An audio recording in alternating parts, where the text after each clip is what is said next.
ayun guys, magluluto po ako ng lunch namin ng aking kasama. Ayan, magigisa po ako ng sibuyas, bawang at lalagyan natin ng cooking cream. Ayan.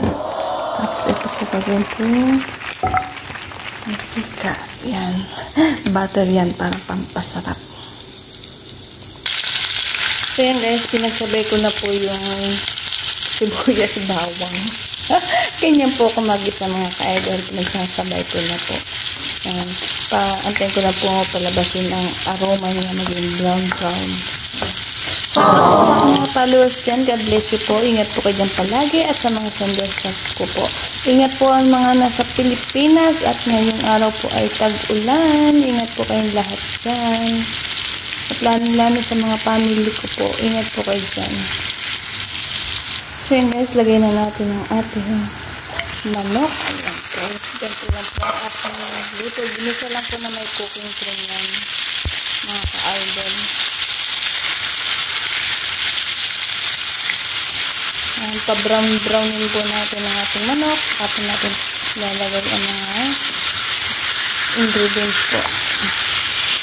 Asin, paminta, saka po.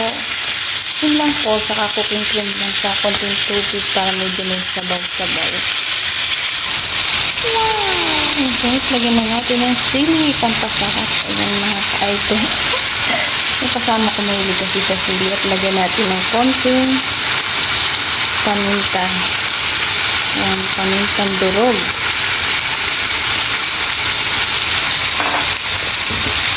At konting asin mga ka-idol.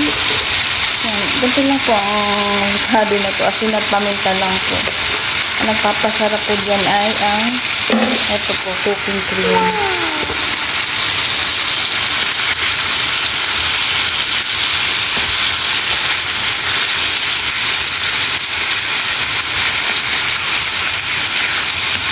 Halo-halo lang natin mga ka-idol. So,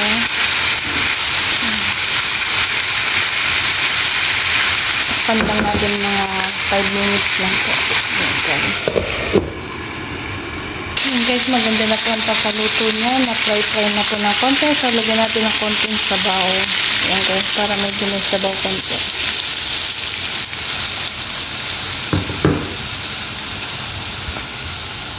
Sarap kasi may sabaw na kaunti guys.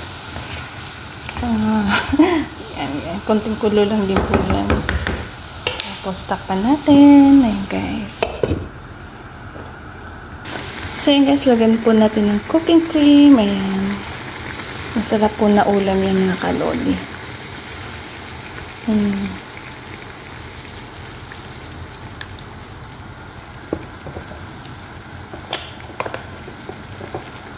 Lagyan natin ng konting halo. Tapos, ganyan. Pakuluin lang natin ng konti yan.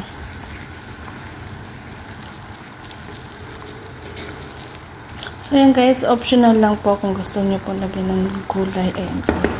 Ako po kasi nilalagyan ko siya ng talong. So, ganito po ang talong dito. Malalaki po ang pagkatalong dito. Ayan guys.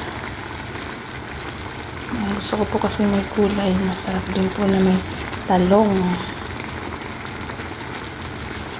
Oh, isang buong malaki po ito. Hiniwa ko lang po sa gitna. Saka ko po in-slice. Ayan. Hindi lang po mga idol. Pampasarap ay kaya po madami na aking luto hanggang ulam na namin po ito ng gabihan.